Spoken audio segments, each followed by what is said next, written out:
अगर आपको cutter machine चलाने आती है, ड्रिल मशीन चलाने आती है, ग्राइंडर वगैरह ये मशीन आप चला सकते हो, तो आप इस वीडियो को देखने के बाद किचन भी आसानी से बना पाओगे। क्योंकि इस वीडियो में हम बात करेंगे कि किचन किस तरीके से बनाए जाते हैं, फ्रेमिंग किस तरीके से होती है, जो खड़े मेंबर होते हैं वे किस तरीके से खड़े करते हैं, उनका मेजरमेंट क्या रहता है जब उनको खड़ा किया जाता है, सामने जो हम मोरिया लगाते हैं उनकी क्या साइज रहनी चाहिए, ऊपर वाला, नीचे वाला, बीच वाला, उनकी क्या साइज रहनी चाहिए, सारी की सारी बातें डिटेल में आज हम करने वाले हैं। तो दोस्तों चलिए बिना टाइम वेस्ट के वीडियो को शुरू करते हैं। ये जो किचन है इसको रिनोवेट करना है, लेकिन दोस्तों आप इसकी हालत देखिए, इसको रिनोवेट तो नहीं किया जा सकता, तो हमको इसको पूरा तोड़ के नया ही बनाना पड़ेगा। लेकिन पार्टी का यहाँ पर बजट कम है, तो हम क्या करेंगे कि दरवाजा और जो बास्केट के फ्रंट साइड के मोरिये होते हैं वो सही हैं, तो हम उन्हीं को यूज करेंगे। सिर्फ 2 दरवाजे नए बनाने हैं, तो चलिए यह सब ना दिखाते हुए डायरेक्टली हम करते हैं काम की बात। सबसे पहला काम होता है फ्रेमिंग करना। तो फ्रेमिंग किस तरीके से की जाती है, तो आपको ज्यादा कुछ नहीं देखना, यहाँ पर सबसे पहले देखना है कि सबसे ज्यादा नाप कहाँ पर आ रहा है। यानी कि किचन में जो सैंडविच टाइप का किचन होता है वहां पर कुछ इस टाइप की जगह मिल जाएगी, तो आपको उसको नापना है कि सबसे ज्यादा नाप कहाँ से आ रहा है। क्योंकि हो सकता है कि कहीं से होगा 1.5 इंच तो कहीं से होगा 2.5 इंच, तो आपको इस तरीके से नाप ले लेना है और जो बड़ा वाला नाप है उसके हिसाब से आपको चलना है। तो हमारे पास यहाँ पर एक साइड में है 1.25 इंच और एक साइड में है 2.25 इंच। तो हमने क्या किया कि 2.25 इंच की पट्टी काट के यहाँ पर लगा दी, बस नॉर्मल है। सबसे पहला काम यही है। अब यहाँ पर अगर स्क्रू अच्छे से नहीं पकड़ते हैं तो आप कुछ इस तरीके का एल शेप का यहाँ पर बनाकर भी लगा सकते हो, वो ज्यादा बेनिफिट रहेगा। उसमें आपको आपका पट्टा एकदम सीधा रहेगा। तो मैं आपको सजेशन दूंगा कि आपको एल शेप में ही जाना है। मैंने यहाँ पर इस टाइप से फ्रेमिंग की क्योंकि प्लाईवुड यहाँ पर बहुत ही कम, यानी कि एकदम जितनी प्लाईवुड चाहिए उतनी ही प्लाईवुड थी। तो आपको कुछ इस तरीके से वहां पर पट्टा लगा देना है। फिर आपको दूसरा काम ये करना है कि वह पट्टा राइट एंगल में है या फिर नहीं। तो आपको कुछ इस तरीके से गुइया रख रख कर चेक कर लेना है राइट एंगल में है या फिर नहीं। अगर नहीं है तो आपको आचर वगैरह फंसाकर उसको राइट एंगल में कर देना है। फ्रेमिंग तो यहाँ पर हो गई। उसके बाद हम खड़े करेंगे मेंबर। तो मेंबर किस तरीके से खड़े करने हैं, तो सबसे पहले आपको रफली निशान कर देना है कि कहाँ कहाँ पर सपोर्ट आने वाले हैं। कोई मेंबर बोलते हैं, कोई सपोर्ट बोलता है, कोई पार्टीशन बोलता है। तो कहाँ पर वो आने वाले हैं वो रफली निशान कर देने हैं। एक्यूरेट कहाँ पर लगेगा वो मैं आपको वीडियो में आगे दिखाऊंगा कि क्या मेजरमेंट रखना चाहिए होता है। यहाँ पर हमने रफली निशान कर दिए और उसके हिसाब से पार्टी हमने कटिंग कर दी नाप लेकर। अब वो काफी ज्यादा डीप में समझाने की जरूरत नहीं है। आपको पार्टी को अंदर की साइड में, पीछे की साइड में अगर क्रॉस वगैरह आ रहा है तो बिठा देना है। अब सबसे इंपॉर्टेंट बात है कि आगे से उसको ओलंबे में किस तरीके से करना है। तो आप उसको ओलंबे में करने के लिए आपको सबसे पहले क्या करना है कि पार्टी को कुछ इस तरीके से खड़ा कर देना है। जहां पर भी आ रहा है रफली आपने जो मार्किंग किया था वहां पर उसको इस तरीके से खड़ा कर देना है। फिर जो हमने फ्रेमिंग की थी वहां पर हमको पकड़ना है ओलंबा। अब ओलंबा कुछ इस तरीके से पकड़कर हम नीचे की साइड में रख देंगे राइट एंगल। अब राइट एंगल हमारा ये काम करेगा कि हमको ओलंबे में एक निशान चाहिए जो कि हम नीचे टाइल्स पर कर देंगे। तो दोस्तों इस तरीके से आपको ओलंबा पकड़ना है और नीचे की साइड में हमको मार्क ले लेना है जो कि हमारा राइट एंगल ओलंबे का मार्क है।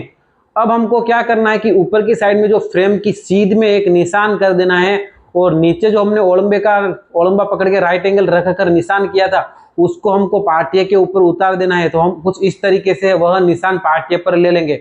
तो अब हमारा यहाँ पर पूरा मार्क हो गया है। अब हमको कुछ नहीं करना, इसको बस कट करना है। ये हमारा पार्टिया कंप्लीट है। इसको लेमिनेट लगा के हम यहाँ पर लगा देंगे। तो मेंबर खड़े करने के लिए हमको यहाँ पर चाहिए होगा मेजरमेंट, एग्जैक्ट मेजरमेंट चाहिए होगा कि बास्केट की साइज क्या है। तो उसके लिए हमको क्या करना है कि बास्केट को पहले चैनल लगा देनी है, उसके बाद ही हमको मेजरमेंट मिलने वाला है। तो यहाँ पर बास्केट में चैनल किस तरीके से लगानी है ये भी मैं आपको यहाँ पर थोड़ा सा बता देता हूँ, क्योंकि यहाँ पर भी कोई लोग गलतियां कर देते हैं। तो दोस्तों आपको क्या करना है कि जो आप चैनल लगाते हो उसमें क्या करना है कि वाइसर, आपको बास्केट और चैनल के बीच में वाइसर रख देना है। इससे होगा ये कि जो चैनल होगी वह बास्केट में घिसेगी नहीं, क्योंकि वाइसर नहीं रखते हैं तो अगर थोड़ी सी भी टाइट होती है तो जो चैनल है वह बास्केट में घिसने लग जाती हैं। इसके बाद दोस्तों पुल आउट में आपको थोड़ा सा ध्यान रखना है, क्योंकि यहाँ पर हमारे पास पहले जो किचन था उसी हिसाब से हमको पुल आउट चलाना है। तो पहले एक ही साइड में दोनों की दोनों चैनल लगाई हुई हैं, लेकिन दोस्तों आपको ऐसा नहीं करना है। आपको क्या करना है कि एक चैनल लेफ्ट में लगाई तो दूसरी चैनल राइट में लगानी है। एक ऊपर और एक नीचे आप लगा सकते हो।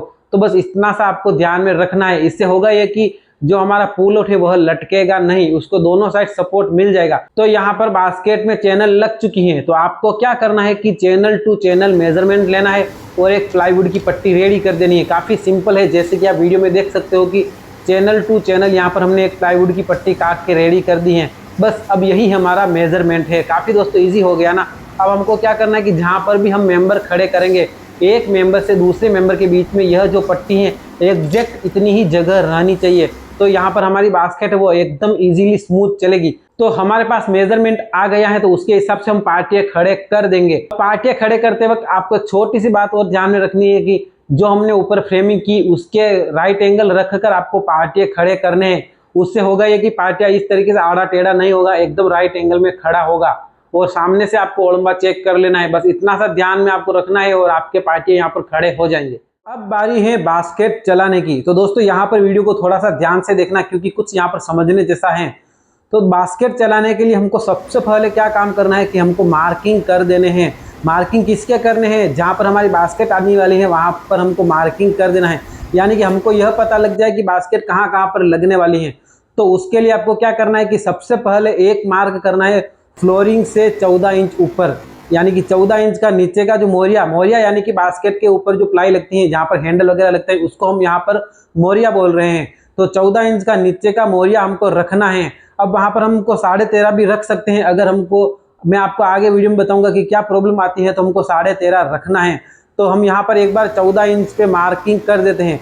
तो फ्लोरिंग से 14 इंच पर सबसे पहले आपको एक मार्क करना है और उसके ऊपर आपको 7.5 इंच मार्क करना है, यानी कि नीचे की 14 इंच और बीच की 7.5 इंच। अब ऊपर आपको देखना है कि 5 इंच, 5.5 इंच या फिर 6 इंच के आसपास मिल रहा है तो फिर कोई दिक्कत नहीं है। ये 14, 7.5 और 5, 6 जो भी है वह बराबर है।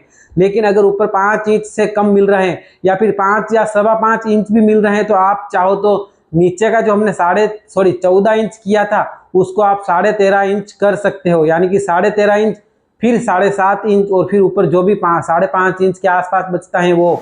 तो इस तरीके से आपको दोनों साइड में मार्क करके निशान कर देने हैं। तो उससे होगा ये कि हमको कहाँ कहाँ पर बास्केट लगने वाली है वह आइडिया आ जाएगा। सो गाइज, मार्किंग यहाँ पर हो चुकी है, तो अब हम लगाएंगे बास्केट। तो आपको सबसे पहले थाली वाली बास्केट लगानी है, जो कि 3 स्पेशली बास्केट आती हैं। 3 तो प्लेन आती है और 3 आती है कटलरी, कप सॉसर और थाली। तो यहाँ पर हम थाली वाली सबसे पहले लगाएंगे, क्योंकि वह नीचे होती है और नीचे से हम शुरुआत करेंगे। तो थाली वाली बास्केट में हमारे पास यहाँ पर आप देख सकते हो कि इस तरीके के 2 सरिये लगे हुए हैं जहाँ पर थाली रेस्ट होनी है। तो इसका फायदा हमको ये मिला कि जो थाली है वह नीचे की साइड नहीं निकलेगी। तो हम बास्केट को फ्लोर से 2-3 डोरा भी अगर ऊपर भी लगाएंगे तो भी हमारा काम हो जाएगा। लेकिन यहाँ पर एक दिक्कत ज़्यादातर ये आती है कि जो हम मेंबर खड़े करते हैं तो उसके लिए एल क्लैंप लगाते हैं।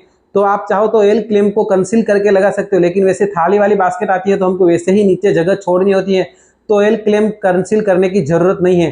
तो हम यहाँ पर एल क्लैंप के ऊपर ही थाली वाली बास्केट लगा देंगे, क्योंकि नीचे निकलनी है नहीं, क्योंकि नीचे की साइड में 2 सरिये लगे हुए हैं। बट दोस्तों, अगर यहाँ पर सरिये लगे हुए नहीं हो तो आपको क्या करना है कि नीचे 1.25 इंच की जगह छोड़ देनी है, यानी कि 1.25 इंच पर निशान करके फिर आपको चैनल लगानी है। सो अब बात करते हैं कप सॉसर की। कप सॉसर के लिए कितनी गैप रखनी है, उसको कैसे इंस्टॉल करना है। तो हमने जो मार्क किया है मोरिये का, उसके ऊपर ही हमको कप सॉसर लगाना है। तो हमको सबसे पहले क्या करना है कि जैसे कि हमारे केस में यहाँ पर कप सॉसर के लिए नीचे यहाँ पर 2 सरिये वेल्ड किए हुए हैं, तो हमारे केस में तो यहाँ पर कप सॉसर की जो प्लेट होगी वह कप सॉसर से नीचे नहीं निकलेगी। कप सॉसर यानी कि इस बास्केट का नाम ही है कप सॉसर, तो वहाँ पर नीचे की साइड में नहीं निकलेगी, क्योंकि यहाँ पर 2 सरिये ऑलरेडी हैं। तो हमने जो भी मार्क किया था वहाँ से 6 mm ऊपर मार्क कर देंगे और वहाँ पर चैनल लगा देंगे, तो हमारा कप सॉसर इंस्टॉल हो जाएगा। लेकिन दोस्तों, हो सकता है कि आपके केस में ऐसा न हो सकता है कि 2 सरिये जो होते हैं वो है ही नहीं। तो इस केस में आपको क्या करना है कि लगभग 1.25 इंच के आसपास प्लेट नीचे निकलती है, ये आपके माइंड में क्लियर होना चाहिए। 1.25 इंच के आसपास प्लेट निकलती है तो हमको 1 इंच 3 डोरा कम से कम ये गैप रख देनी है, 1 इंच 3 डोरा। अब 1 इंच 3 डोरा पर डायरेक्ट आपको चैनल नहीं लगानी है। हो सकता है कि बास्केट में बॉटम में चैनल न लगी हो और थोड़ी सी ऊपर की ओर चैनल लगी हो। जो हमारे पास साइड पर जो बास्केट है, यानी कि जो हम साइड वर्क करते हैं, वहाँ पर जो हमारे पास बास्केट है वहाँ पर आप देख सकते हो कि बास्केट के बॉटम में चैनल लगी है। लेकिन दोस्तों, यहीं पर आप देख सकते हो कि ये जो मेरे घर पर बास्केट है वहाँ पर बॉटम में न लगकर थोड़ी सी ऊपर की साइड में चैनल लगी हैं। तो ये थोड़ा सा आपको ध्यान में रखना है। डायरेक्ट में जो बोल रहा हूँ उसको कॉपी पेस्ट नहीं करना है।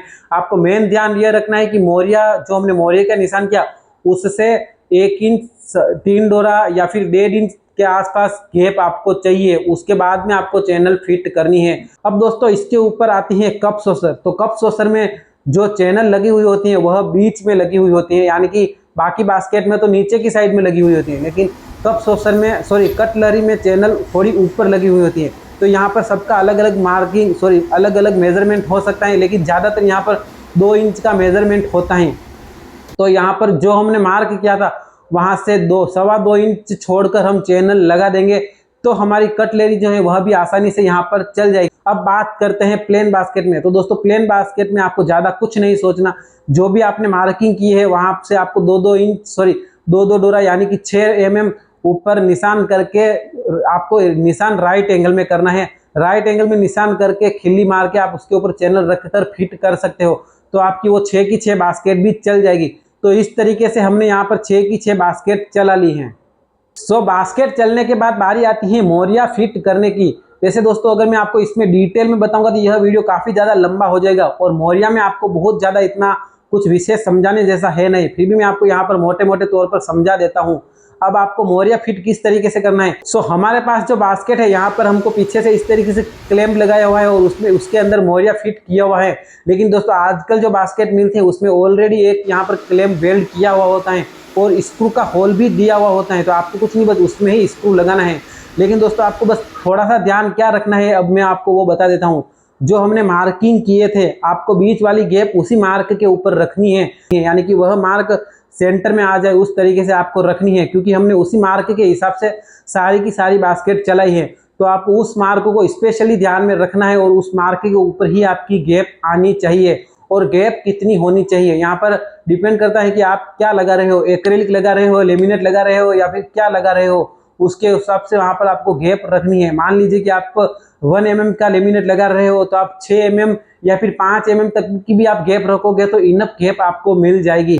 लेकिन अगर मान लीजिए कि आप एक्रेलिक लगा रहे हो तो आपको पूरी की पूरी 6 mm की गैप रखनी है, क्योंकि एक्रेलिक थोड़ा सा मोटा आता है। दोस्तों जो किचन में मेन होता है बास्केट का, वो मैंने सारा का सारा प्रोसेस आपको यहाँ पर दिखा दिया है। अब दरवाजे में बहुत बड़ी बात नहीं है, तो अगर मैं यहीं पर सब कुछ बताऊंगा तो वीडियो काफ़ी ज़्यादा लंबा हो जाएगा। लेकिन दोस्तों अगर आप मुझे कमेंट करते हो तो मैं ज़रूर बताऊंगा कि दरवाजा वगैरह में आपको क्या क्या ध्यान में रखना है। सब कुछ स्टेप बाय स्टेप बताने के लिए मैं रेडी हूं, बट आपको नीचे कमेंट तो करना पड़ेगा। बाकी दोस्तों आप देख सकते हो कि यहाँ पर बहुत ज़्यादा बजट नहीं था, नॉर्मल बजट था, बिल्कुल भी यह खर्चा पार्टी नहीं करने वाली थी। उसके हिसाब से हमने इस किचन को फिर से रिनोवेट किया है। तो आप देख सकते हो कि हमने कुछ इस टाइप का उस किचन को हमने फिर से बनाया है। हमने लेमिनेट भी बहुत ज़्यादा नहीं मंगाया है, जितना लेमिनेट लगा उतना ही लगाया है। बाकी जो भी सही मटेरियल था उसको हमने फिर से यूज़ किया है। दोस्तों वीडियो बनाने में काफ़ी ज़्यादा मेहनत लगती है, तो दोस्तों प्लीज़ वीडियो को लाइक कीजिए और चैनल को सब्सक्राइब कीजिए। मिलते हैं किसी और वीडियो में, तब तक के लिए जय हिंद, जय भारत।